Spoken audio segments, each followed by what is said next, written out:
Bonjour à tous, ici Guillaume Négri. Donc je tenais d'abord à remercier tous les nouveaux arrivants sur la chaîne. Vous m'avez fait passer la barre des 1000 abonnés. C'était un objectif personnel pour moi. Donc pour ça, merci beaucoup à tous et encore une fois, bienvenue. Dans cette vidéo, je vais vous montrer quelles sont les avancées très importantes qui ont été faites au niveau de la biorésonance méthode Guillaume Négri, en tout cas de la biorésonance qui peut s'appeler également multidimensionnelle. En fait, les avancées, elles ont été mises à jour dans le fait où cette technique, cet enseignement regroupe tous les aspects, généralement, du vivant. On a tendance à séparer ce qui est physique de ce qui est énergétique. On a tendance à séparer ce qui est visible de ce qui n'est pas visible. Et c'est normal. Mais généralement, on va prendre en compte dans la biorésonance, dans la forme de biorésonance que j'enseigne, on va prendre en compte les niveaux physiques, les niveaux émotionnels et les niveaux purement énergétiques. Et voyons à quoi ça correspond à travers quelques slides que j'ai fait. Donc là, vous voyez un corps humain avec, disons, un champ aurique qui est un champ magnétique. D'accord ? Vous avez un corps électrique, hein, ça on est au courant. Ça marche par électricité, le corps. Le cerveau, le cœur, les neurones, l'intestin, etc. C'est un tissu électrique. Du coup, il y a une contrepartie magnétique. C'est ce qu'on appelle dans les traditions l'aura, le système immunitaire, les protections énergétiques, etc. Ce champ magnétique, il est décomposé de plusieurs couches qui sont gérées par les chakras principalement. Au niveau du plan physique, on voit bien autour de nous qu'il y a des polluants, des parasites, des bactéries, des virus, des métaux lourds, la radioactivité, des résidus vaccinaux, des polluants alimentaires. Tout un tas de choses sur le plan physique qui peuvent être des informations toxiques qui vont s'inscrire dans l'organisme. Également, sur le niveau émotionnel, on a cette même contrepartie, c'est-à-dire généralement des émotions à basse fréquence. Émotions basse fréquence, c'est-à-dire principalement la peur, l'angoisse, les stress, la colère, la déprime, etc. Ces émotions-là, elles sont directement liées au niveau astral, donc au niveau énergétique. Hein.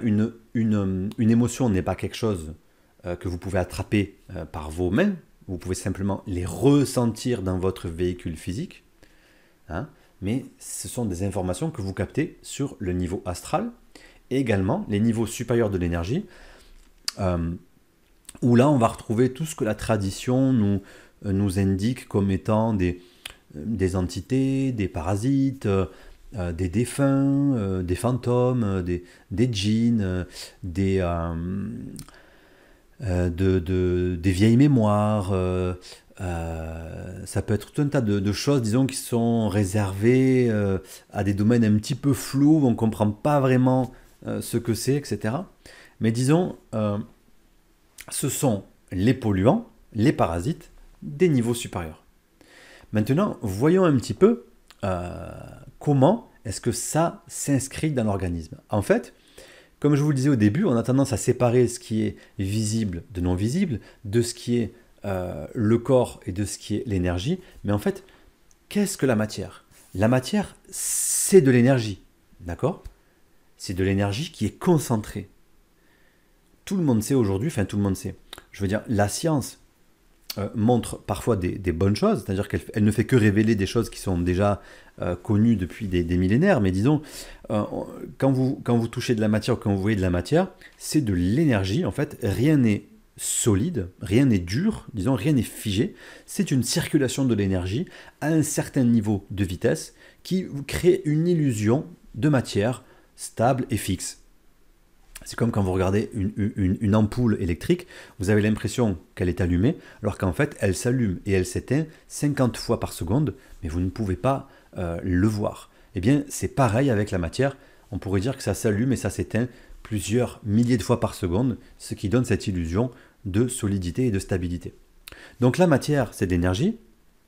Et donc, eh bien, qu'est-ce que l'esprit ou les corps énergétiques? C'est de l'énergie aussi. Donc la seule différence entre le visible et le non visible, entre le physique et le non physique, c'est la notion de concentration de l'énergie. Prenons quelqu'un qui est parasité, qui a, on va dire, la malchance ou qui a simplement un véhicule énergétique qui permet d'avoir du parasitage vibratoire. Imaginons qu'il y a une entité sur le corps de cette personne, sur le corps énergétique de la personne. Qu'est-ce que ça peut... Donc c'est une énergie très éthérée, d'accord? C'est une énergie très dilatée, une information très dilatée. Elle va avoir tendance à se concentrer, c'est-à-dire qu'elle va pouvoir descendre progressivement dans la matière. Exemple, si cette entité s'est fixée sur mon corps énergétique, eh bien, elle va avoir tendance à me faire manifester des états émotionnels, donc dans les corps inférieurs, elle a tendance à me faire manifester des états émotionnels qui sont lourds, c'est-à-dire de la déprime, du stress, de la peur, de l'angoisse, etc. En continuant ce principe, qu'est-ce que va pouvoir me faire attirer ces états émotionnels très lourds, comme la peur, la colère, etc. Eh bien, dans la matière, ça va pouvoir manifester dans mon corps quasiment instantanément la présence de polluants, la présence de parasites. Regardez ce qui se passe, particulièrement chez les femmes qui ont un corps astral beaucoup plus accessible, beaucoup plus sensible presque, parce qu'elles sont au contact de leurs émotions plus facilement, par principalement l'éducation, et donc du coup par leur construction physiologique de femme, eh bien, si une femme est dans un stress important, elle peut avoir des problématiques type mycose, candidose, etc. Donc comment l'émotion peut engendrer la bactérie?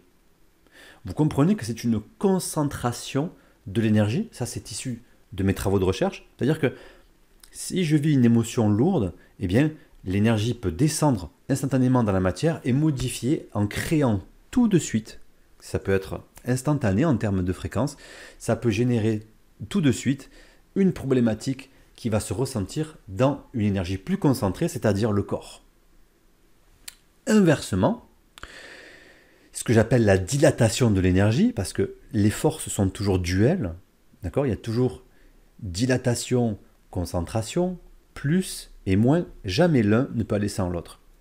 Donc, imaginons que vous mangiez très mal, ou que vous soyez dans un monde très pollué, hein, vous vivez à côté d'usines, vous respirez des choses qui sont toxiques pour vous, etc. Et pas besoin de vivre à côté d'une usine, vous pouvez être impacté par ces polluants directement. Si votre taux vibratoire le permet, ces parasites et ces polluants vont s'installer dans votre corps.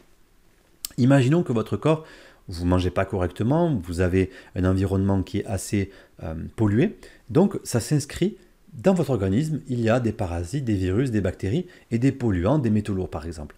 Qu'est-ce que ça va générer? En fait, ça va faire baisser votre niveau vibratoire parce que vous allez héberger des informations qui sont lourdes. Ça va engendrer quoi? Eh bien, ça va engendrer des niveaux émotionnels qui sont lourds également. C'est-à-dire que si vous avez un corps très alourdi par des parasites, des bactéries et des polluants, vous allez avoir beaucoup plus de difficultés à être dans la joie, dans le bonheur, dans la simplicité. Votre vie, vous allez pouvoir attirer même des choses qui sont un petit peu lourdes, parce que même des situations qui sont parasitantes, même des situations qui sont polluantes, forcément, parce que cette notion de dilatation de l'énergie, comprenez bien que il n'y a que de l'énergie. Il n'y a pas le physique, on sépare physique, émotionnel, énergétique, mais c'est que de l'énergie qui est concentrée ou dilatée à différents niveaux de perception.